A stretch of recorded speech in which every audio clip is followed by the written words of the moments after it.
We're moving on. The Home Minister Amit Shah speaking in the Parliament at the moment. We're cutting live. उसको सदन के सामने लेकर उपस्थित हुआ। काफी लंबे समय से सदन में पक्ष और विपक्ष दोनों ओर के संसद सदस्यों ने काफी रचनात्मक सुझाव इस संवेदनशील विषय पर रखे। श्री नीरज डांगी जी ने इसकी शुरुआत करी और श्री डॉक्टर बोर्डे तक 24 सदस्यों ने इसके अंदर हिस्सा लेकर ये चर्चा को एक प्रकार से समृद्ध किया है। मान्यवर, आपदा प्रबंधन का जो विषय है वो संविधान की 7वीं अनुसूची के तीसरे भाग में कंकरन लिस्ट की एंट्री नंबर 23 में समाहित है। एक प्रकार से आपदा प्रबंधन केंद्र सरकार और राज्य सरकार दोनों का विषय है। इसलिए कई सारे सदस्यों ने चिंता करी कि इसमें सत्ता का केंद्रीकरण हो रहा है, फेडरल स्ट्रक्चर को हानि होगी।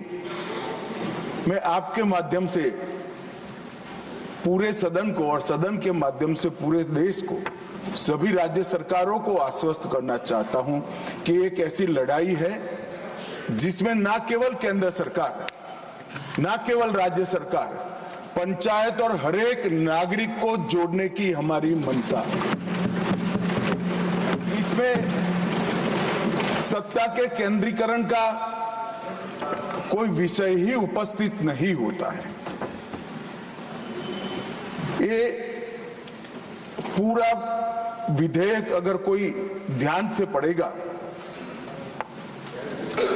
तो हमारी आपदा प्रबंधन के लिए जो लड़ाई है, आपदा के खिलाफ लड़ाई है, वो लड़ाई को एक प्रकार से रिएक्टिव अप्रोच से आगे बढ़ाकर न केवल प्रोएक्टिव अप्रोच, इनोवेटिव अप्रोच और पार्टिसिपेशन करने वाले अप्रोच तक पहुंचाने का ये बिल में प्रयास है।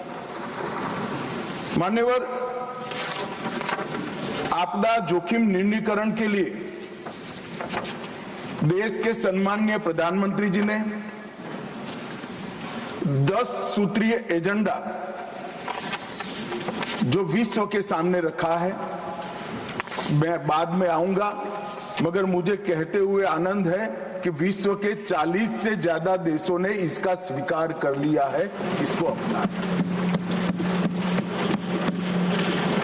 न केवल राज्य सरकार और स्थानीय इकाई की सहभागिता, हम समाज की सहभागिता को भी इसमें अपेक्षित रखा है।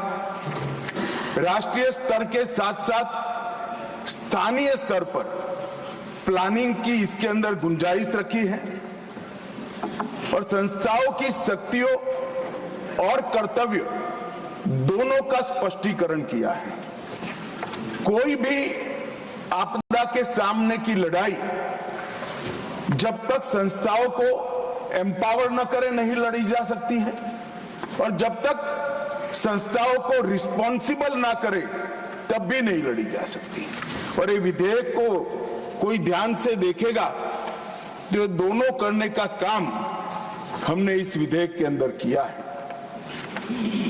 मान्यवर, हम सब जानते हैं कि आपदा का सीधा रिश्ता जलवायु परिवर्तन के साथ।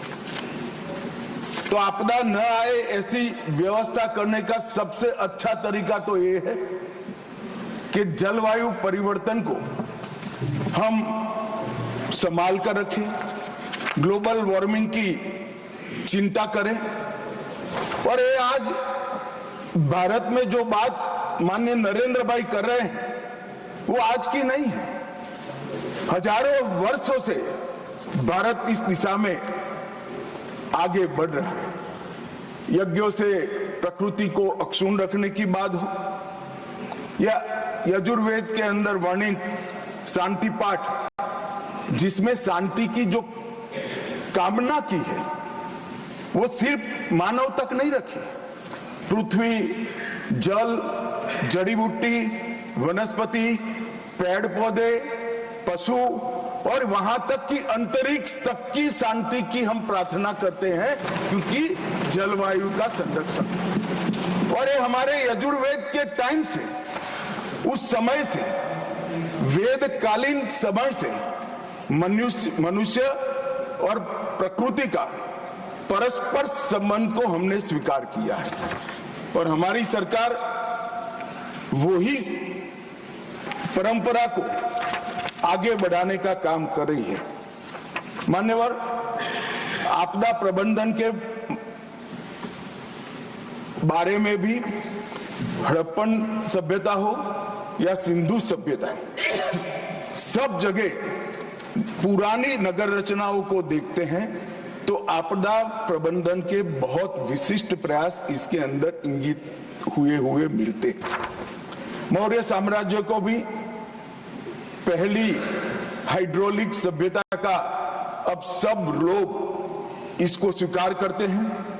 हमारे यहाँ ये विचार नया नहीं है, परंतु जिस तरह से हानि हुई है वो हानि को परिपूर्ति करने के लिए परंपरागत उपायों के साथ साथ, पर्यावरण की देखरेख के साथ साथ हमने आधुनिक उपायों को, विज्ञान को और दुनिया भर की अच्छी प्रैक्टिस को अपनाने का खुला मन रखना चाहिए। ये जो मैं अमेंडमेंट लेकर आया हूं मान्यवर, वो इसी का उदाहरण है। 2005 में पहली बार आपदा प्रबंधन अधिनियम आया।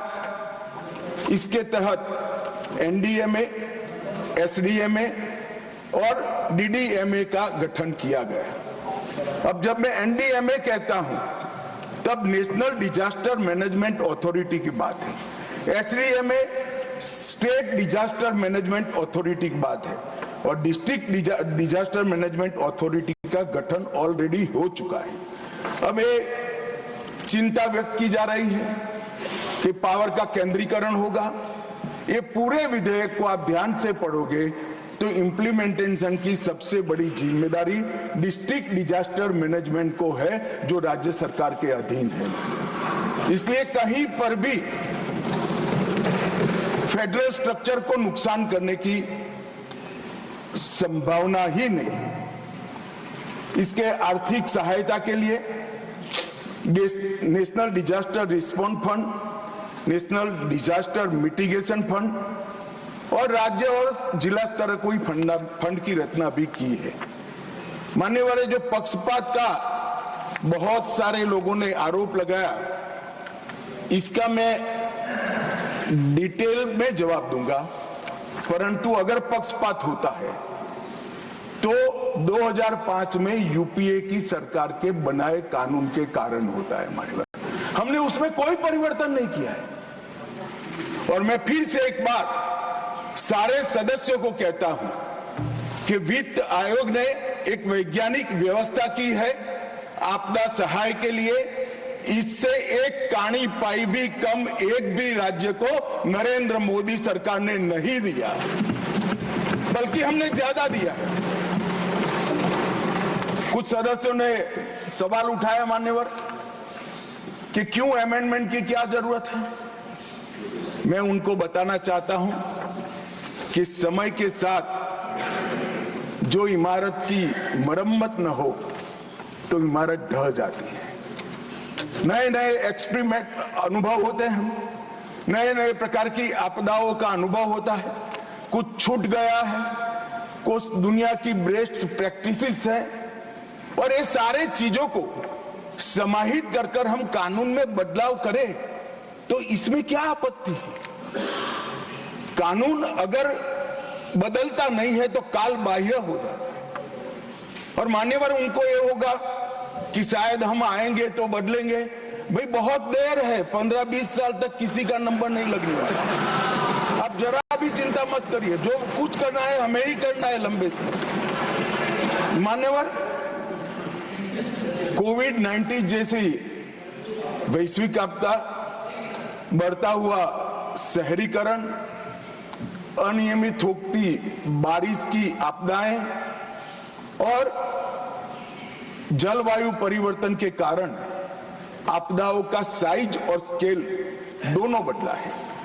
अब अगर साइज और स्केल बदला है तो इसके निपटने के तरीके भी हमने बदलने पड़ेंगे, इसको निपटने की व्यवस्थाएं भी बदलनी पड़ेगी और इसको निपटने के लिए संस्था को हमने जवाबदेह भी बनाना पड़ेगा और शक्तियां भी देनी पड़ेगी।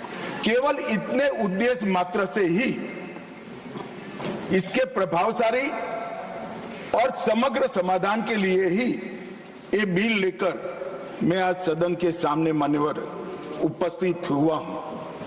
मान्यवर,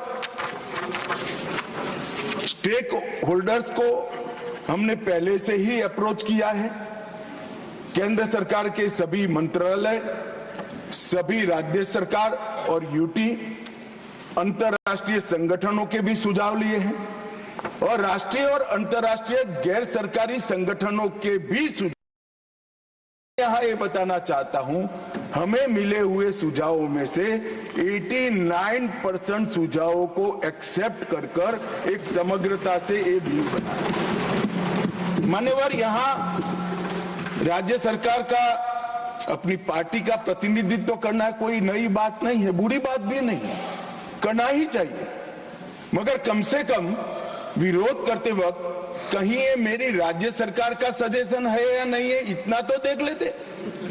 आपने ढेर सारे ऐसे सजेशनों का विरोध किया है जो उनकी ही राज्य सरकार ने की है। मानिए, अब मैं एक एक कर सदस्यों को बुरा लगे इस तरह की कटु बात इस प्रकार के विषय में करना नहीं चाहता, मगर मेरा आग्रह है कि कम से कम सिर्फ बिल पढ़े बगैर मेरी पार्टी का स्टैंड क्या है, मेरी पार्टी की पॉलिसी क्या है, मेरी पार्टी की चुनी हुई सरकार की पॉलिसी क्या है, इसने क्या सजेशन किए हैं, इसको जरा देख ले तो एम्बेरसमेंट न हो। मान्यवर, मैं संशोधन के विषय में जाने से पहले संशोधन के मूल कारणों की ओर जाना चाहता हूं।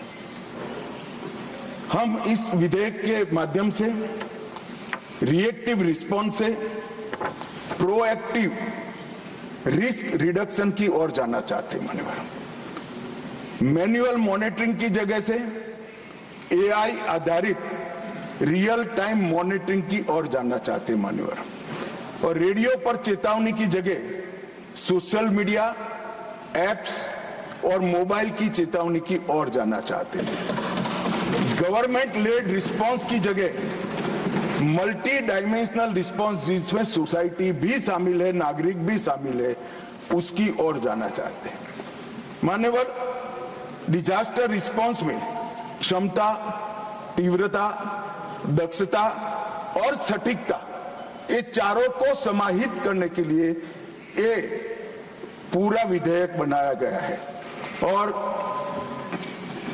ये तो हम सब ने स्वीकारना पड़ेगा।